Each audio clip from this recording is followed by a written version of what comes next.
Bonjour à tous. Paracha de cette semaine, la paracha Tetzavé. Une paracha qui est très grande, c'est pour ça qu'on profiter. Une paracha qui est très riche, c'est la deuxième sur les 5 qui nous parle des habits du Kohen, des ustensiles du Mikdash, du temple. Et bien sûr, on voit aussi aujourd'hui, surtout dans la paracha, on va parler en long et en large sur les différents habits du Kohen. On va prendre aujourd'hui un discours très riche que la Bible a parlé sur un des aspects des habits du Kohen, qui était la fameuse robe sur laquelle à la fin il y avait la tunique, si on peut dire, sur laquelle à la fin il y avait les crochettes, les pommes, les grenades, les pommes et les grenades qui étaient là pour faire du bruit. Quand le grand prêtre rentrait dans le Saint des Saints, on savait qu'il était en train de marcher, qu'il était vivant et qu'il était présent. Et qu'une fois qu'il sortait, on pouvait savoir, on entendait les pas. Donc quand quelqu'un est rentré, quand quelqu'un est sorti, on allait dire plus ou moins, on revoit ça avec nos amis chinois dans leur magasin. Que quand tu rentres aujourd'hui dans un magasin chinois, je ne sais pas si on sent dans les autres magasins, que quand tu ouvres la porte, il y a les clochettes qui sonnent à l'entrée. Alors aujourd'hui, on est devenu un peu plus sophistiqué, on a des alarmes ou quoi que ce soit, mais à l'époque, c'est ce qu'on avait comme bruit. Regardons le texte dans la paracha Tetzavé, on va voir quel enseignement on apprend dans la vie de tous les jours. Dieu donne l'ordre de confectionner la robe de l'éphod. Parashat Tetzavé, chapitre 28, verset 31. Vasita et meila éphod, tu feras la robe de l'éphod.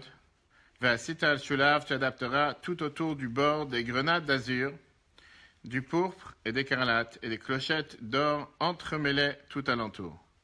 Ça, c'était le devoir, ça, c'était ce qu'on avait l'habitude de faire, ce qu'on devait faire sur cette robe qui appartenait au Kohen. On sait très bien que chaque chose qui était dans le temple était totalement précis. À plus forte raison, les habits du grand prêtre. Rashi vient nous donner ici une explication de qu'est-ce que c'était ces grenades et qu'est-ce que c'était ces clochettes. Rimonet, Rashi te dit comme ça. Des grenades, elles étaient rondes et creuses, comme des grenades qui auraient eu la forme d'un œuf de poule. Apparemment, il n'y avait rien à l'intérieur.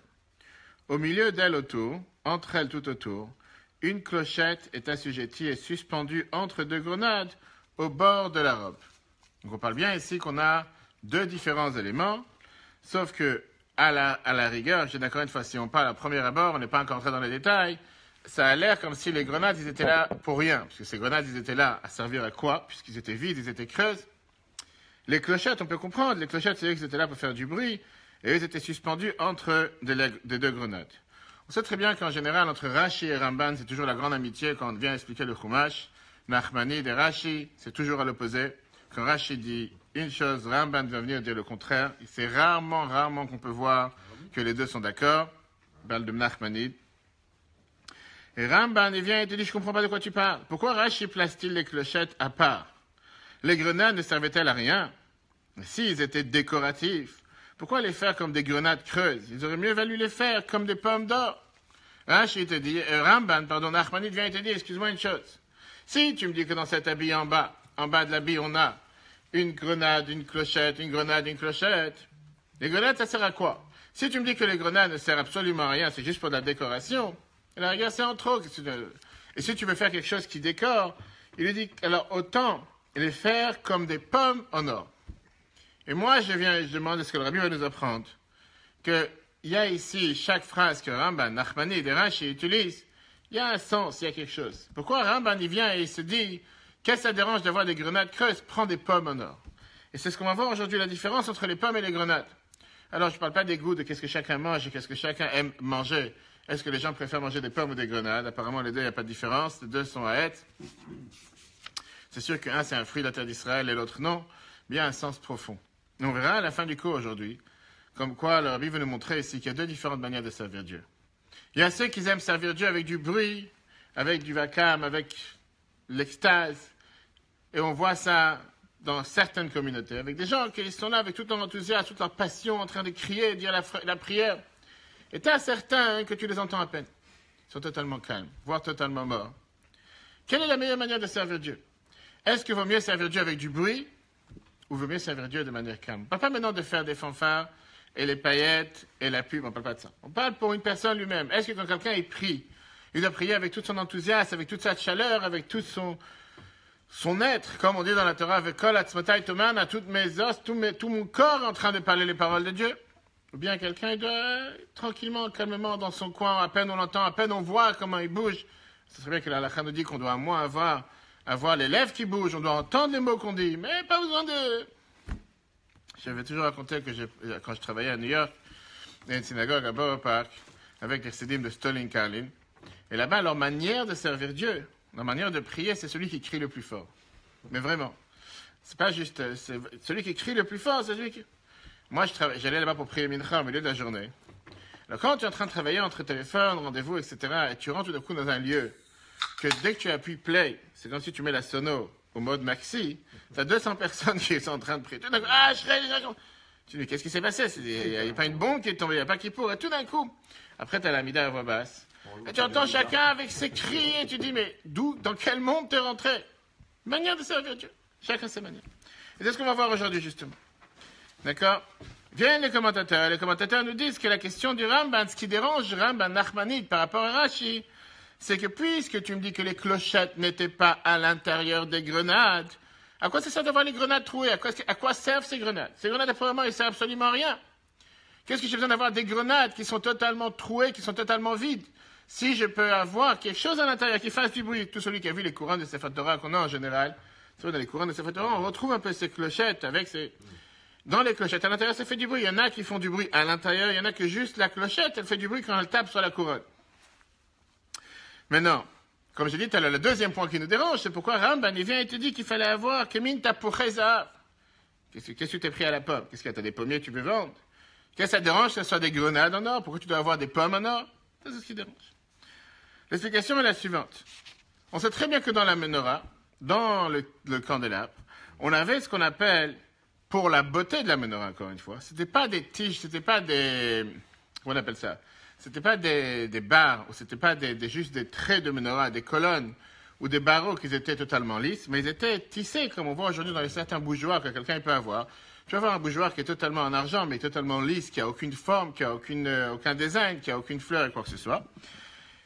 Tu peux avoir, comme tu avais dans la menorah, tu avais des verres, il y avait des pommes. Et Rashi nous dit que Kaftorim, Kemin Tapuchim, que les pommes qu'il y avait dans la menorah, elles étaient comme des formes de pommes, des ronds. Il y avait les fleurs, il y avait des vases à l'envers et il y avait des pommes. Et donc, puisque Rashi tient qu'on parle ici qu'il fallait absolument avoir quelque chose pour la beauté, qu'est-ce qu'il y avait dans la robe? C'était fait pour la beauté de la robe, pour la beauté. Donc il te dit qu'apparemment, c'était fait comme des pommes. Et c'est pour ça que quand Rashi vient nous explique que c'était fait comme des grenades, ça nous dérange. Parce que si c'est fait pour la beauté, pourquoi tout d'un coup tu as décidé que la beauté ici c'est des grenades alors que dans la menorah tu dis que la beauté c'est des pommes? Décide-toi, qu'est-ce qui est beau? Des pommes ou des grenades? Si pour la menorah, pour faire quelque chose de beau dans la menorah, on a mis des pommes, forme de pommes, pourquoi dès que ça arrive à l'habit du Kohen, tu mets des habits qui sont forme de grenades? Il faut se décider dans la vie, on ne peut pas tout dire que tout est beau, tout est bien, sans différence. Et là, l'habit vient et te dit, mais analysons plus profond. J'ai besoin d'avoir des pommes pour créer la beauté. Quand tu regardes le Kohen de loin, et tout celui qui sait comment c'était les habits, aujourd'hui on a tous les habits en couleur, tu avais ce pectoral avec les 12 diamants, tu avais les 2 diamants dessus, tu avais le bandeau qui était en or, tu avais la couronne qu'il avait sur la tête, les chapeaux qu'il avait sur la tête, tu avais les 8 différents habits. Tu penses vraiment que quelqu'un s'intéresse à ce qui se passe en dessous de ta robe si tu as une petite pomme ou tu n'as pas une pomme? C'est ça. Et c'est ça qui crée toute la beauté. C'est-à-dire que s'il n'y a pas ça, la robe elle est pas belle. Si tu me dis qu'il n'a rien sur lui, qu'il a que la robe, ok, je peux me dire, la robe comme ça, un habit blanc qui a aucun design, qui a aucune couleur, je peux comprendre qu'il manque quelque chose. Mais là, tu parles d'un prêtre qui a tellement d'habits, qui est confectionné avec des fils d'or, qui a le bandeau en or sur lui, qui a les diamants qui bougent. En plus, c'était en 3D, c'était comme des LED d'aujourd'hui. C'était vraiment magnifique comme la technologie d'aujourd'hui. Tu as besoin d'avoir des pommes qui sont cachées en bas de l'habit. Et qui c'est qui en fait attention? Et qui vraiment va faire attention si c'est une forme d'une pomme ou une forme de grenade? Et donc, la deuxième question, comme on l'a dit pour Rashi, comment ça se fait que pour le manteau dans la robe, il fallait des grenades pour faire la beauté, alors que dans la menorah, on nous parle de pommes pour faire la beauté. Alors, il faut commencer à comprendre quel était le but de ces grenades, ou quel était le but de ces pommes, ou quel était le but de ces clochettes.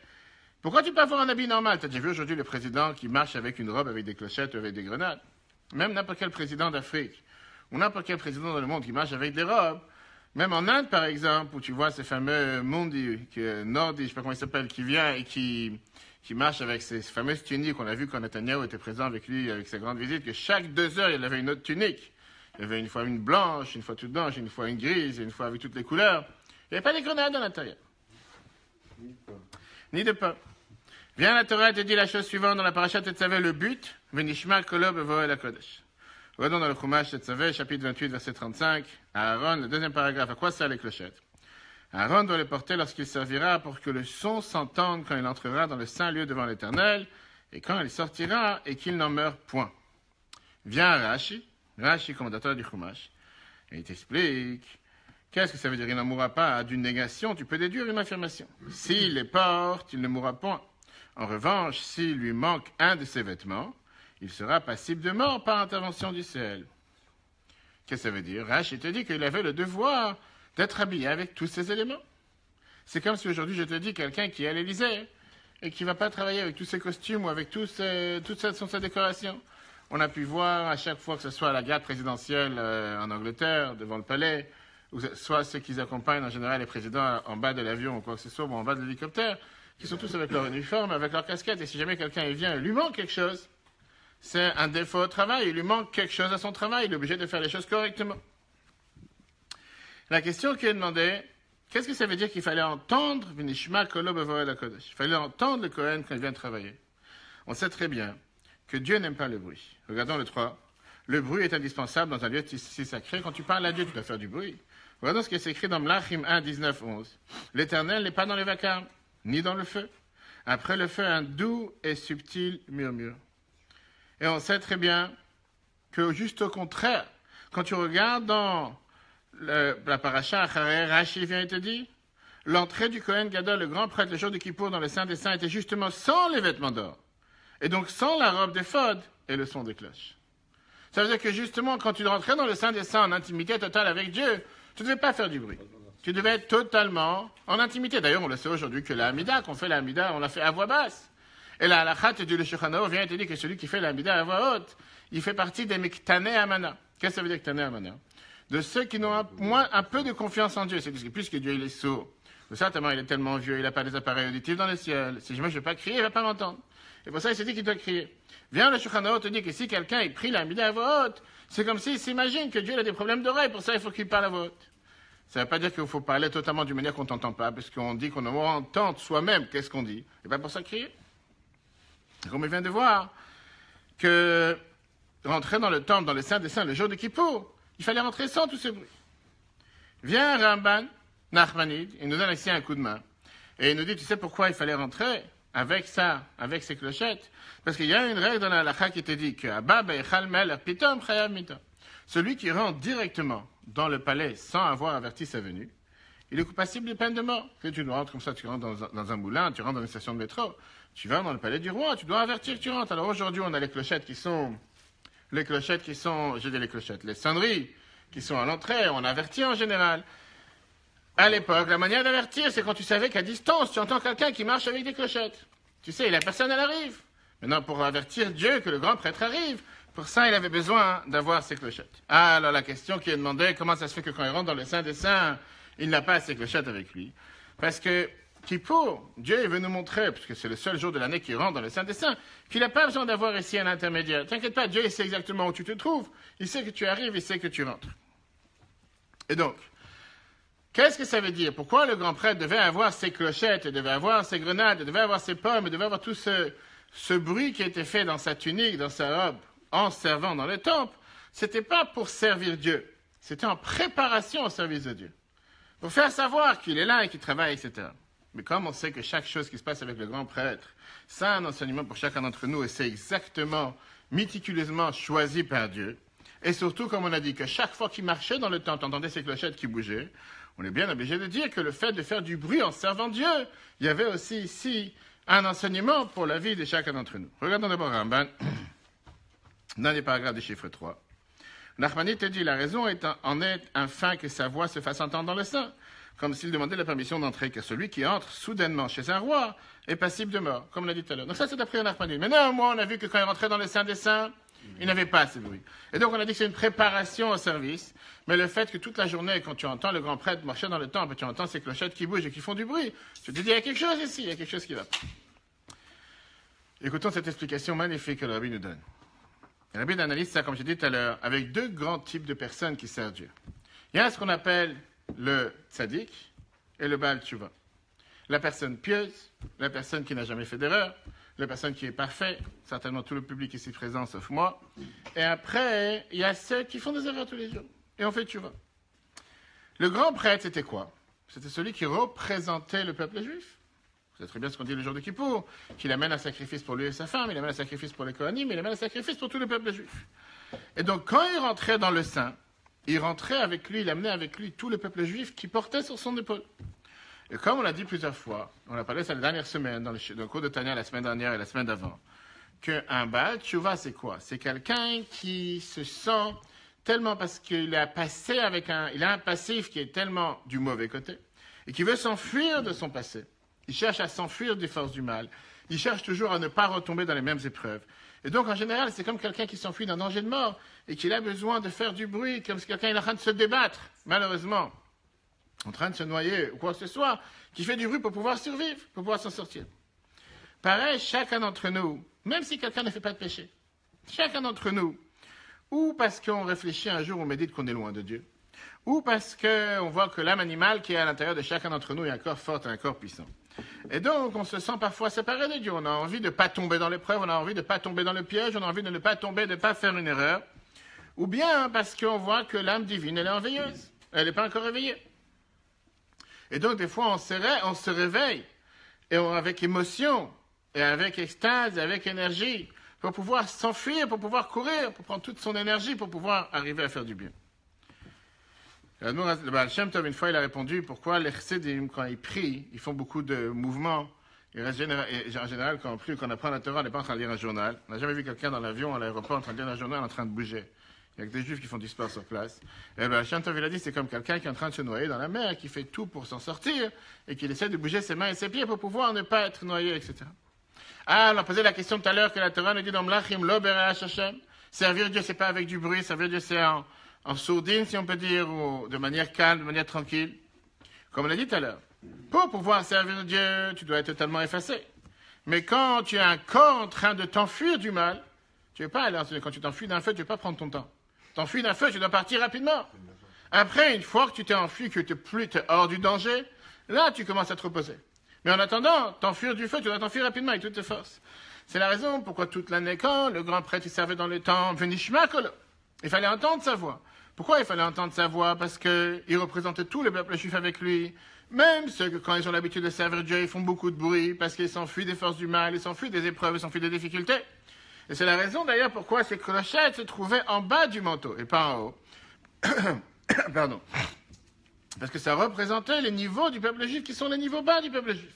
Ceux qui sont encore en contact avec les forces du mal, ceux qui sont encore en contact avec les péchés, ceux qui sont encore en contact avec des difficultés et des épreuves quotidiennes, eux aussi, ils rentraient avec lui dans le temple. Et c'est pour ça que la Torah te dit, comme on l'a vu tout à l'heure, Velo Yamut. Grâce à ça, il ne mourrait pas. Qu'est-ce que ça veut dire, il ne mourrait pas? Que dans ça, ça dépendait la vie du grand prêtre. Si un grand prêtre, il venait et il disait, j'ai pas envie d'inclure avec moi ces juifs qui sont de niveau bas, qui sont pas encore du niveau élevé, qui sont encore en train de s'enfuir du mal, qui sont encore en train d'avoir des épreuves, qui sont encore en train d'avoir des difficultés. Et le grand prêtre, il dit, moi, je suis venu représenter l'élite. Moi, je suis venu représenter ceux qui ont fait Sciences Po ou l'ENA. Moi, je suis venu représenter ceux qui sont à la catégorie suprême. Mais ceux qui ont des difficultés, des épreuves, ça m'intéresse pas. À ce moment-là, ils ne méritaient pas de vivre. Si jamais ils voulaient servir Dieu seulement avec l'élite du peuple juif, Dieu lui dit, t'as rien à faire dans mon temple. Tu n'es pas là pour représenter le peuple juif. Si tu veux représenter le peuple juif, tu dois le représenter en entier. Et le représenter en entier, c'est en incluant dans ton habit, dans ta tunique, en ayant ces clochettes, en ayant ces grenades, comme on va tout de suite voir la différence, qui faisaient du bruit, pour montrer comme quoi tu veux englober tout le monde. Même ceux qui ont des épreuves, même ceux qui ont des difficultés, et même ceux qui tombent. C'est comme un kippour aussi, on dit les matérim, les palais, les ma'avarim. 100%, exactement, c'est la même chose qu'on dit kippour. Pourquoi? Parce que la perfection du peuple juif, elle est seulement présente quand il y a tous les peuples juifs. Regardons dans le 4. Analysons en profondeur le rôle du Kohen Gadol. Le Kohen Gadol inclut, le grand prêtre inclut dans son service tout le klal, dont le Baal Tshuva qui est bruyant. Le Kohen Gadol pratiquait son service en tant qu'émissaire de la communauté de tout le peuple juif.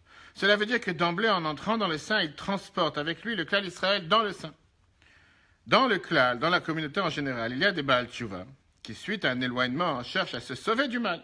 Leur service est pratiqué avec Vakam, comme un homme s'enfuyant d'un danger mortel en hurlant dans un esprit de tornade. Et donc, on a vu tout à l'heure, mais le Baal Tshuva ne peut-il pas servir Dieu dans les doux murmures? Berach Hashem, on l'a dit tout à l'heure. On voit la différence.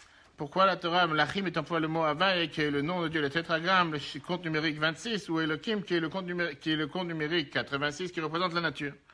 Il est bien précisé que Dieu n'est pas dans le vacarme, car pour que l'homme devienne un réceptacle pour le nom Havaï transcendant les mondes, il doit servir Dieu dans l'annulation absolue d'un murmure doux.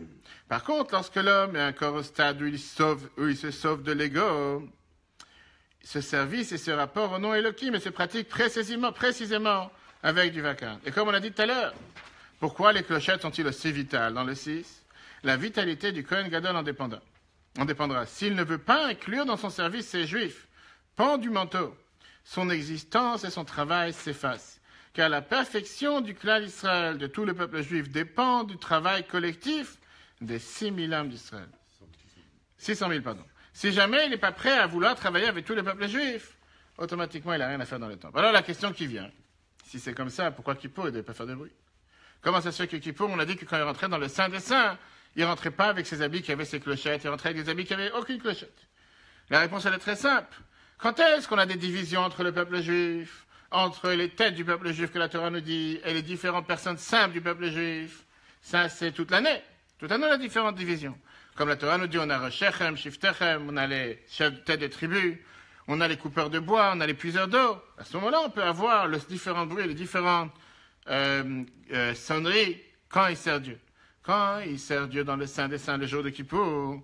Et on sait très bien que le jour de Kippour, tout le peuple juif est comparé à des anges. Et donc, on est totalement blanchi.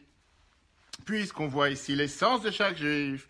L'essence de chaque juif, même ceux qui se trouvent en bas du manteau, sont néanmoins considérés proches de Dieu. Parce qu'ils sont avec le niveau le plus élevé de leur neshama, le niveau le plus élevé de leur âme qui est dévoilé. À ce moment-là, il n'y a pas besoin d'avoir du bruit. À ce moment-là, on n'a pas besoin de faire représenter ceux que de toute l'année, ils cherchent à s'enfuir des forces du mal. Parce que Kippour, personne n'est en contact avec une force du mal. On est tous en contact avec les forces positives. On est exactement tous comme des anges. Regardons dans le texte. Et à Yom Kippour, chaque juif, comme un ange, alors se dévoile l'attachement de l'essence de chaque juif avec Dieu. Même ceux qui se rapportent au pan du manteau, tous entrent dans le sein d'un murmure doux. On n'a pas besoin à ce moment-là d'avoir du bruit, d'avoir indifférence. Revenons à la question de base. On a dit tout à l'heure, on a débattu par rapport au marché du jour. Celui qui est parti à Rungis, il a choisi des pommes ou il a choisi des grenades. Et on a demandé la différence entre Rashi et Ramban. Est-ce que c'était des pommes ou est-ce que c'était des grenades? D'après Rashi, on parle ici des grenades.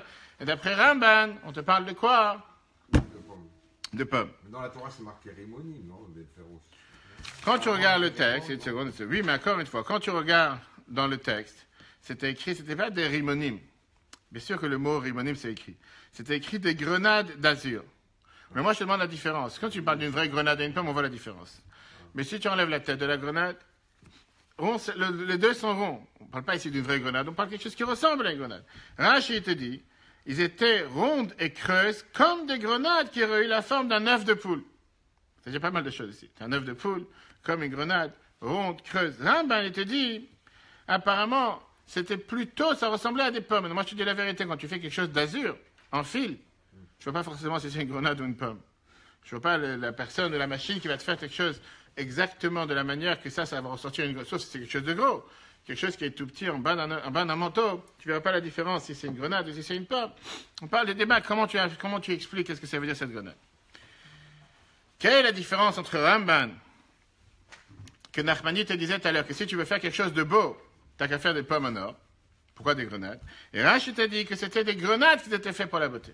Le peuple juif a été comparé à des grenades et on est comparé à des pommes. Deux types de peuple juif. La différence, elle est, la pomme représente les peuples juifs qui sont du haut niveau, du haut de gamme. Et la grenade représente les juifs qui sont du niveau le plus bas. Qu'est-ce que ça veut dire que Falach Achimad Rakata, comme on va tout de suite voir, que même les juifs qui sont de niveau bas, ils sont aussi remplis de mitzvot, comme la grenade. On voit avec une histoire intéressante, une histoire connue qu'on répète plusieurs fois. Il y avait une fois un chassid, un disciple chassidique, par Chabad, qui est venu voir le Rabbi en Yechidut, en audience privée. Et qu'à chaque fois, le rabbi lui demandait, qu'est-ce que tu as entendu de ton maître? Dernièrement, Shabbat, fête, qu'est-ce qu'il a raconté, qu'est-ce qu'il a parlé? Donc il dit, j'ai entendu de mon maître un discours intéressant sur ce qui est écrit en bas à la fin de la Gemara Ta'anit, dans laquelle c'est écrit que les Rechaim, ceux qui sont des grands fauteurs, ils sont pleins de mitzvot comme la grenade. Ça c'est écrit à la fin de la Gemara. Que même les fauteurs sont pleins de mitzvot comme la grenade. Et mon maître a posé la question. Comment est-ce possible de dire sur des Rechaim qui sont pleins de mitzvot comme la grenade? Apparemment, puisque c'est des Rechaim, ils ne peuvent pas être pleins de mitzvot comme la grenade. C'est la question qu'il a demandé. Le rabbi l'interrompt. Le rabbi dit, tu sais quoi, moi j'ai appris aussi cette Gemara. Et moi j'ai la question du sens inverse. Puisqu'ils sont pleins de mitzvot comme la grenade, pourquoi on les appelle Rechaim? Ça dépend comment tu regardes. En tout cas, c'est ce que la Gemara te dit, que même les Rechaim, ils sont pleins de mitzvot comme la grenade. Donc ça, c'est ce que ça représente. Comme d'ailleurs, la Gemara nous dit, on va tout de suite voir, même ceux qui sont vides du peuple juif, ils sont pleins de mitzvot comme la grenade. Donc en général, la grenade représente ceux qui font des erreurs. La pomme représente les tzadikim, représente ceux qui sont de haut niveau. Viens Rashi qui est là pour expliquer le sens simple du verset. Rashi te dit, c'est qui ces juifs qui sont en bas du manteau, en bas de la tunique du grand prêtre? Ce sont ceux qui sont vides. C'est qui sont vides? C'est ce qui représente à la grenade. D'accord? Que eux aussi rentraient avec le peuple juif dans le Saint des Saints. Pas seulement parce qu'il était obligé d'englober tout le peuple juif, parce qu'en général, même ces gens-là sont pleins de mitzvot comme la grenade. Mais Nachmanide, qui n'est pas là pour expliquer le sens simple, et Nachmanide vient t'expliquer les choses qui sont plus adaptées pour un niveau plus élevé, lui il te dit, je parle ici de l'essence du peuple juif. Et comme l'essence du peuple juif ne peut pas fauter, comme c'est écrit dans la Mishnah que tout le peuple juif est amer, Koulam tzadikim, on est tous des tzadikim, on est tous des pieux, automatiquement, ça ne ressemblait pas à des grenades, ça ressemblait à des pommes. Et donc, c'est la question que Nachmanide demande sur Rashi, qu'on a vu tout à l'heure. Puisque tu me parles de la beauté, t'as qu'à faire des pommes. Parce que pour lui, qu'est-ce qui est vraiment beau? C'est des pommes. Qu'est-ce que ça représente les pommes? Les tzadikim, les gens qui sont les plus pieux, les gens qui sont les meilleurs de plus haut niveau. De la même manière qu'on a vu que dans la menorah, que la menorah représente les 7 niveaux de servir Dieu. Qu'est-ce qui représentait la beauté de la menorah? Représentait les pommes. Regardons ici la différence. Dans les 7. Retrouvons cette différence dans la pomme et la grenade. La pomme, c'est écrit dans Shir HaShirim, chapitre 2, Cantique des Cantiques, chapitre 2, verset 3. Comme un pommier parmi les arbres de la forêt. Viens l'Admor Azakan dans l'Écoute Torah et te dit, on parle ici certains âmes très hautes, on a plaisir du divin, ce niveau s'appelle l'amour des pommes saintes. Et l'arbitre explique d'après Ramban, qu'on parle ici, le commentaire d'un Nachmanide vient te dire, qui inclut des paroles agréables et profondes, souligne la profondeur d'Israël, où un juif n'a rien à voir avec la faute. Et donc, ça représente les tzadikim. Et ton peuple n'est composé que de justes, comme on a vu tout à l'heure. Alors que quand tu parles de la grenade, le même cantique des cantiques dans le chapitre 4, verset 3 te dit, ta tempe est comme une tranche de grenade. Viens à la Gemara Brachot, page 57a te dit, qu'est-ce que ça veut dire ta tempe est de la même racine que rek, qui veut dire vide. Même ceux qui sont vides, même les Rechaim, sont pleins de mitzvot, sont pleins de commandements, de choses positives. L'Arbitre explique que d'après Rashi, suivant le sens simple du verset, Israël, tel qu'il apparaît simplement extérieurement, les Juifs du pan du manteau apparaissent vides, même si on a dit tout à l'heure qu'ils ne sont vraiment pas vides. Voilà pourquoi il y avait des grenades. Et donc on comprend très bien pourquoi Rashi te dit qu'on parle de grenades, et pourquoi, quand tu parles de Nachmanide, on parle de pommes. On a dit tout à l'heure que quelle était la différence entre le service de Dieu, du Baal Tshuva, de celui qui fait Tshuva, celui qui était dans l'autre côté, qui s'avance et qui revient du bon côté, et celui qui depuis le départ était du bon côté. Un, il travaille avec Vakam, et l'autre travaille avec calme. Le tzaddik, en général, n'a pas besoin de s'enfuir de quoi que ce soit, puisqu'il est déjà dans le bon chemin, il n'est pas en train de se noyer, donc il n'a pas besoin de faire du bruit. Le Baal Tshuva qui est en train de s'enfuir des forces du mal, de s'enfuir des épreuves, s'enfuir des difficultés, lui, il est en train de faire du bruit. Même si, en règle générale, on a dit tout à l'heure que pour servir Dieu, Dieu, il préfère qu'on le sert sans bruit. Néanmoins, il y a une supériorité, il y a un avantage en servant Dieu avec du bruit qu'en servant Dieu sans bruit. Quelle différence?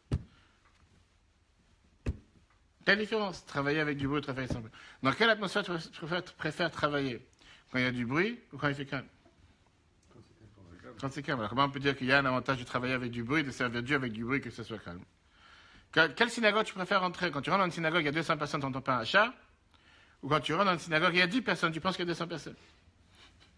Où tu te sens plus à l'aise? Tu as des gens qui vont dire, je ne peux pas supporter le bruit, je ne peux pas prier quand il y a du bruit. Tu as des gens qui vont dire, qu'est-ce que ça veut dire? Tu rentres dans un cimetière, tu vois, il y a 200 personnes, tu n'entends pas un chat, donc il n'y a personne ici. Hein? Oui, C'est pas une église. ouais. Ok, j'ai jamais été à l'église, on ne va pas vexer tous ceux qui fréquentent l'église.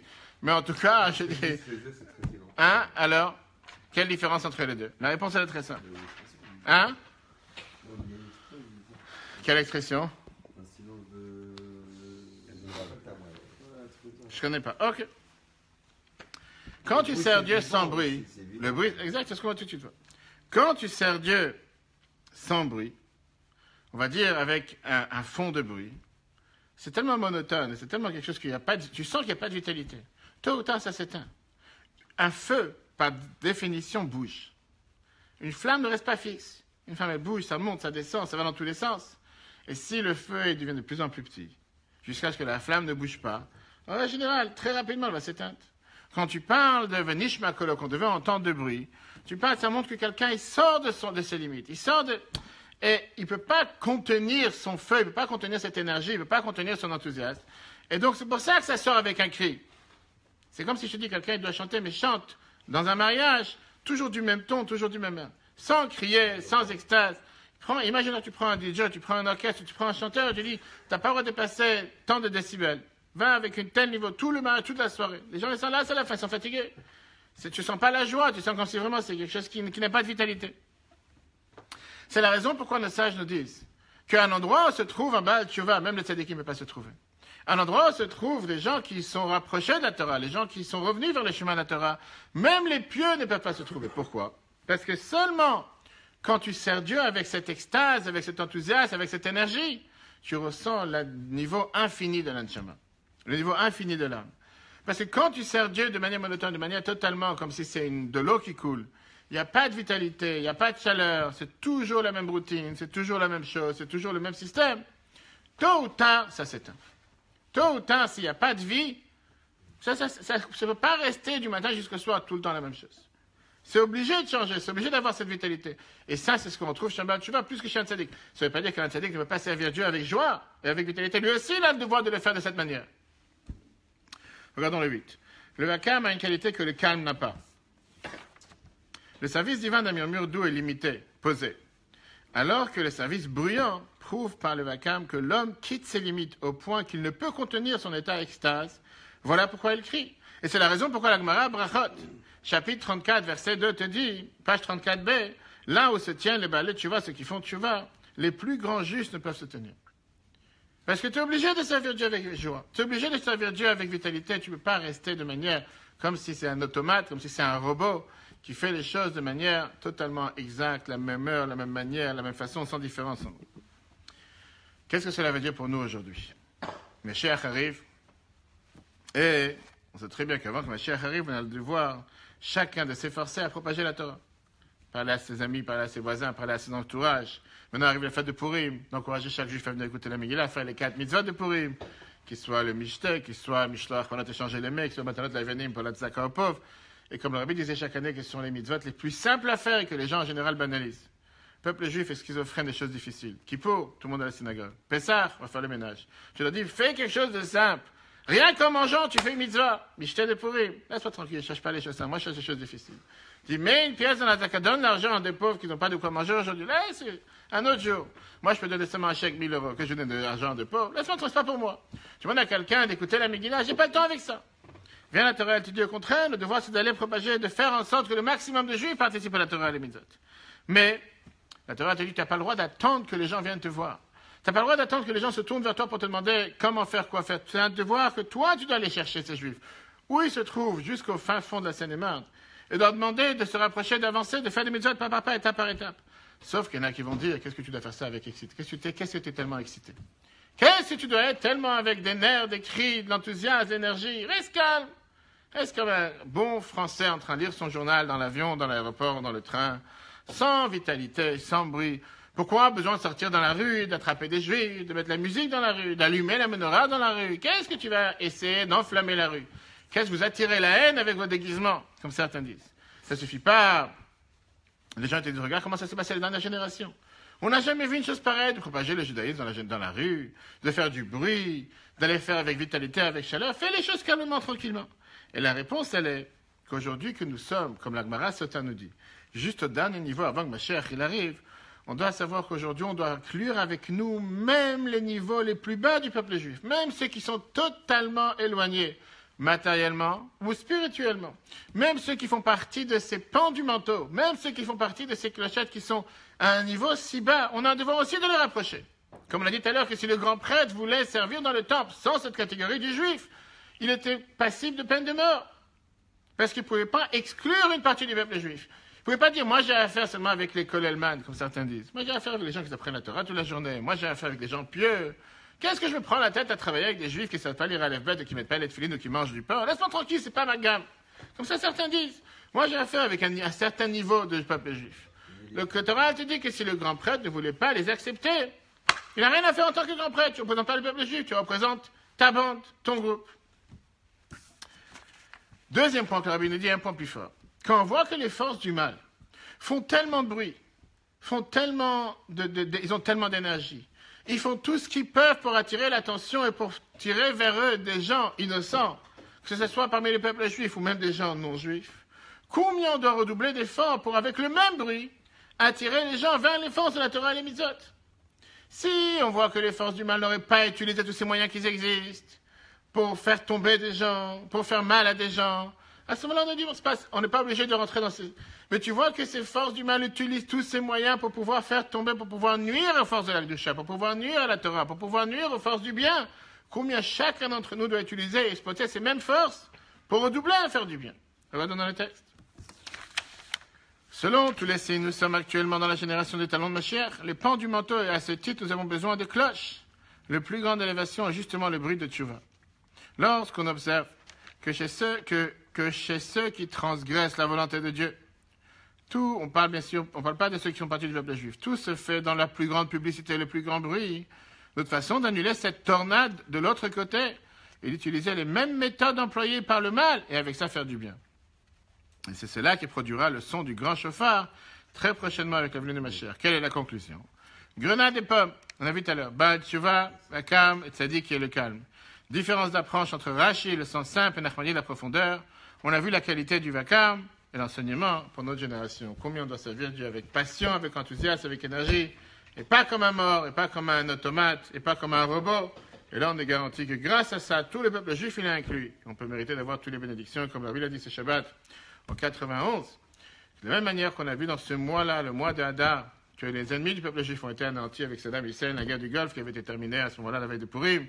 Que Dieu fasse que tous les petits-enfants de Haman, qui sont tous les ennemis du peuple juif, qui continuent à être présents aujourd'hui et qui pensent qu'ils peuvent nuire au peuple juif, comme les miracles qu'on a vu encore les derniers jours, que Dieu fasse que tout ce mois se transforme en mois de bénédiction, en mois de réussite, et que, comme c'est écrit dans la Megillah, la Yehudim, Maïta, Orav et Simcha, que le peuple juif ait la joie, la lumière, Kenti et là, nous, que ça se passe pour chacun d'entre nous, sans oublier que si Dieu veut la semaine prochaine, fête de Purim, mercredi soir, on doit écouter la Megillah et jeudi. Et d'après la halakha, c'est encore plus important d'écouter le jour que la nuit, même s'il faut écouter les deux, et les 4 mitzvot de Purim, comme on reparlera si Dieu veut la semaine prochaine. Prochain cours, si Dieu veut, à 14h30. Et là, on va parler sur la différence de 2 habits du Kohen, qui est sur la différence entre le pectorat et le tablier. Et la différence, elle est, est-ce qu'on doit servir Dieu à contre-cœur ou avec passion? Parce qu'au final, on peut servir Dieu, mais ça ne m'intéresse pas. La vérité, je le fais parce que je n'ai pas le choix. Ou bien, si déjà tu dois le faire, tu dois le faire avec passion. Et ce soir, on verra dans le cours de 21h, un cours magnifique sur le mois d'Adar. Qu'est-ce que ça veut dire que le mois d'Adar rentre? Et la Gemara te dit, depuis que rentre le mois d'Adar, Marbi Messimcha, si tu te mets en automate, tu te mets en mode play. Qu'est-ce que ça veut dire? J'ai pas reçu ma paye. Le travail marche pas terrible. J'ai quelqu'un dans la famille qui est pas en bonne santé. Mais la Torah te dit, le mois d'Adar, il rentre en mode joie. Si je peux pas, c'est quelque chose d'automatique. Comment tu fais pour devenir joyeux? Et on verra comment en réalité la joie est à notre portée par 3 différents niveaux. Ça, c'est Dieu dans le cours de ce soir à 21h. Tous les cours seront en replay sur l'application Torah sur Google Play. Que Dieu vous bénisse. Et au prochain cours, c'est Dieu à 14h30. Très bonne journée à tous.